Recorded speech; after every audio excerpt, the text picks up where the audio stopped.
Hello everyone, कैसे हैं आप सब लोग। आई होप आप सब लोग अच्छे होंगे।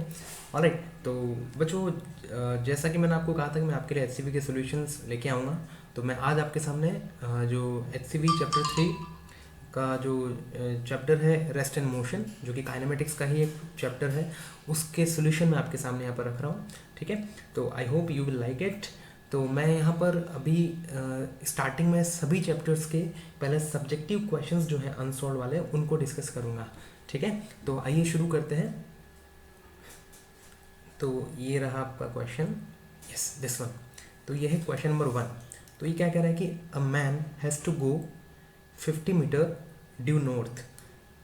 ठीक है, तो पहले इसको किधर जाना है, 50 मीटर नॉर्थ की तरफ जाना है। Alright, and then 40 metre due east and then 20 metre due south to reach a field. What distance he has to walk to reach the field and what is his displacement from his house to the field. तो ये दो चीज़ हमें यहाँ पर calculate करनी है, distance और displacement. Alright, तो चलिए इसको शुरू करते हैं। देखिए, जब भी आपसे नॉर्थ साउथ ईस्ट वेस्ट की बात करें तो सबसे पहले आप इस तरीके का एक डायग्राम बना लें। इधर बच्चों नॉर्थ होता है, इधर साउथ होता है, इधर ईस्ट होता है और इधर आपका वेस्ट हो जाता है। ठीक है, और जब भी आपसे कहे कि एक पर्सन मतलब ये कुछ नॉर्थ साउथ ईस्ट वेस्ट की तरफ जा रहा है, तो वैसे तो आप कहीं से भी शुरू कर सकते हैं। अपना इनिशियल पोजीशन आप कहीं पर भी मान सकते हैं।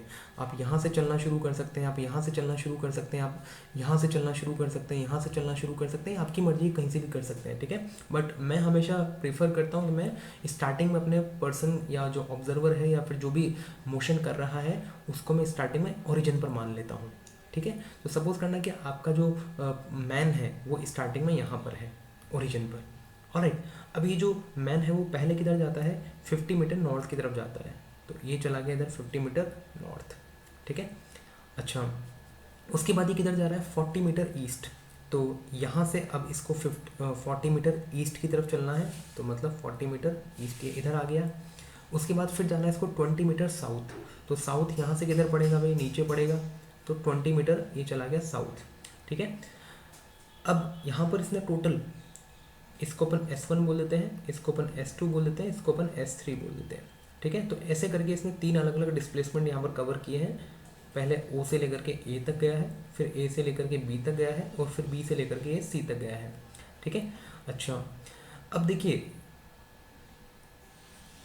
आप जानते हैं कि इधर प्लस एक्स एक्सिस होता है, इधर वाई एक्सिस होता है, इधर माइनस एक्स एक्सिस होता है और इधर माइनस वाई एक्सिस होता है। ऑलराइट, एक्स एक्सिस इस तरफ है और इस तरफ अपने किसको लिया हुआ है, ईस्ट को लिया हुआ है। इसका मतलब ईस्ट की तरफ जो यूनिट वेक्टर हो गया उसको अपन आई कैप बोल सकते हैं। नॉर्थ की तरफ जो यूनिट वेक्टर है वो आप देख सकते हैं कि वाई की डायरेक्शन में है, तो इधर यूनिट वेक्टर जे कैप हो गया। वेस्ट की तरफ यूनिट वेक्टर माइनस आई कैप हो जाएगा और साउथ की तरफ यूनिट वेक्टर माइनस जे कैप हो जाएगा। ऑलराइट, तो इस डायग्राम से आप इस डायग्राम को कंपेयर करके ये बात बता सकते हैं। ठीक है बच्चों, अब अगर मैं मान लीजिए S1 वेक्टर को लिखना चाहूँ, मतलब ए से ओ से लेकर के ए तक का डिस्प्लेसमेंट वेक्टर की फॉर्म में लिखना चाहूँ, तो इसका मैग्नीट्यूड तो हो जाएगा 50 और डायरेक्शन किधर है, नॉर्थ की तरफ है। नॉर्थ की तरफ यूनिट वेक्टर है जे कैप। ऑलराइट, फिर दूसरा S2 वेक्टर, S2 वेक्टर किस तरफ है, इसका मैग्नीट्यूड कितना है, 40 मीटर है और ये किस तरफ है भाई, ये है ईस्ट की तरफ और ईस्ट की तरफ यूनिट वेक्टर कौन सा है, आई कैप है। तो ये आ गया आपका आई कैप। फिर S3 वेक्टर, इसी तरीके से क्या हम S3 वेक्टर को भी लिख सकते हैं। S3 वेक्टर का मैग्नीट्यूड कितना है, 20 मीटर है और डायरेक्शन किस तरफ है, साउथ की तरफ है और साउथ की तरफ कौन सी डायरेक्शन है, माइनस जे कैप है। ऑलराइट, तो ये हो जाएगा -20 जे कैप। ठीक है, तो अब अगर मैं आपसे कहूँ कि बताइए टोटल डिस्प्लेसमेंट कितना हो गया, तो total displacement S net vector, ये एक्चुअली में बी ऑप्शन में हमसे पूछा गया है। तो टोटल डिस्प्लेसमेंट क्या हो जाएगा भाई, तीनों डिस्प्लेसमेंट का वेक्टर सम हो जाएगा, S1 vector plus S2 vector plus S3 vector. ठीक है, S1 वेक्टर कितना है, 50 जे कैप है, S2 वेक्टर कितना है, 40 आई कैप है और S3 वेक्टर कितना है, -20 जे कैप है। ठीक है, अच्छा, एक बात और जो आपने वेक्टर में सीखा होगा कि जे कैप वाले को केवल जे कैप के साथ ही ऐड या सब्ट्रैक्ट किया जा सकता है। ठीक है, तो आई कैप वाले के साथ आई कैप वाले को ही ऐड या सब्ट्रैक्ट किया जा सकता है। क्योंकि यहाँ पर आई कैप कोई दूसरा टर्म नहीं है, इसलिए मैं इसको ऐसे का ऐसा ही रहने देता हूँ। यहाँ पर 50 प्लस जे कैप है और यहाँ पर 20 माइनस जे कैप वाले हैं, तो टोटल जे कैप वाले केवल 30 के बचेंगे, वो भी प्लस वाले। ऑलराइट, तो इस तरीके से आपके पास टोटल डिस्प्लेसमेंट आ जाएगा। ये आपके पास डिस्प्लेसमेंट आ गया। अच्छा, क्या बच्चों आप डिस्प्लेसमेंट जानते हैं कि डिस्प्लेसमेंट चूँकि वेक्टर क्वांटिटी होता है तो इसका कुछ डायरेक्शन भी होगा, तो क्या आप मुझे डायरेक्शन बता सकते हैं किधर से किधर होगा? तो बच्चों आप लोगों ने पढ़ा होगा कि जो डिस्प्लेसमेंट की डायरेक्शन होती है वो हमेशा इनिशियल से फाइनल पॉइंट की तरफ होती है, initial to final point. Alright, तो यहाँ पर इनिशियल पॉइंट कौन सा है भैया? इनिशियल पॉइंट है ओ, और फाइनल पॉइंट कौन सा है? सी है। तो ओ से सी की तरफ जो वेक्टर बन रहा होगा ये आपका डिस्प्लेसमेंट वेक्टर बन जाएगा, जिसको मैं बोल सकता हूँ एस नेट वेक्टर। ऑलराइट, तो ये आपके पास डिस्प्लेसमेंट वेक्टर आ जाएगा। अच्छा, क्या आप इसका मैग्नीट्यूड कैलकुलेट कर सकते हैं?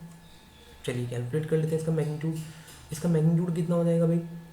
एस नेट वेक्टर का magnitude is equal to under root में, देखिए दो वेक्टर एक दूसरे के परपेंडिकुलर है, आई कैप और जे कैप, तो इसका रिजल्टेंट कितना हो जाएगा?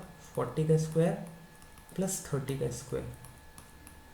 ठीक है, और 40 का स्क्वायर मतलब हो गया 1600, 30 का स्क्वायर हो गया 900, इसका रूट 2500। तो जब आप इसको सॉल्व करेंगे तो ये आ जाएगा 50 मीटर। ठीक है, ये आपका इसका आंसर आ जाएगा। और आप चाहे तो इसका डायरेक्शन में निकाल के दे सकते हैं भैया। डायरेक्शन आप चाहे तो यूनिट वेक्टर की फॉर्म में निकाल के दे सकते हैं, मतलब आप एस नेट कैप निकाल के दिखा सकते हो। तो एस नेट कैप कितना हो जाएगा भाई? एस नेट वेक्टर अपॉन में मोड ऑफ एस नेट हो जाएगा। ठीक है, तो एस नेट वेक्टर आप निकाल चुके हो ऑलरेडी, 40 आई कैप प्लस 30 जे कैप अपॉन में 50। ठीक है, मतलब 4/5 आई प्लस 3/5 जे, ये इसका यूनिट वेक्टर हो जाएगा। या फिर आप चाहें तो इसका डायरेक्शन एंगल की फॉर्म में भी निकाल के दे सकते हो। एंगल की फॉर्म में कैसे निकालोगे? तो सपोज कीजिए कि ये जो एस नेट वेक्टर था वो ऐसे था, इस तरीके से। ठीक है बच्चों, और ये एस नेट वेक्टर इस पॉजिटिव एक्स एक्सिस के साथ कुछ एंगल बना रहा है थीटा। ठीक है, अब इस एस नेट वेक्टर का इस तरफ वाला वैल्यू कितना है भाई? इस तरफ वाला वैल्यू है 40 आई कैप, और वाई की तरफ वाला वैल्यू कितना है भाई? वाई की तरफ वाला वैल्यू है 30 जे कैप। तो इसका मतलब इस वाले एरो की लेंथ 40 हो जाएगी और इस वाले एरो की लेंथ 30 हो जाएगी। तो क्या हम यहाँ से टेन थीटा की वैल्यू निकाल सकते हैं भाई? टेन थीटा कितना हो जाएगा? 30/40 हो जाएगा। जीरो से जीरो कैंसिल आउट हो जाएगा, तो थीटा की वैल्यू आ जाएगी कितना? 37 डिग्री। इसका मतलब ये हुआ कि पॉजिटिव एक्स एक्सिस के साथ 37 डिग्री पर इसका रिजल्टेंट डिस्प्लेसमेंट आ जाएगा। तो ये आपके पास बी ऑप्शन का आंसर हो जाएगा। इसी तरीके से चलिए अब हम ए ऑप्शन को भी सॉल्व कर लेते हैं। तो ए ऑप्शन देखिए क्या बोल रहा है हमसे, तो जो इसका ए वाला पार्ट है इसमें हमें क्या निकालना है? What distance he has to walk to reach the field. तो डिस्टेंस आपको निकालना है। तो बच्चों डिस्टेंस कैसे निकालोगे?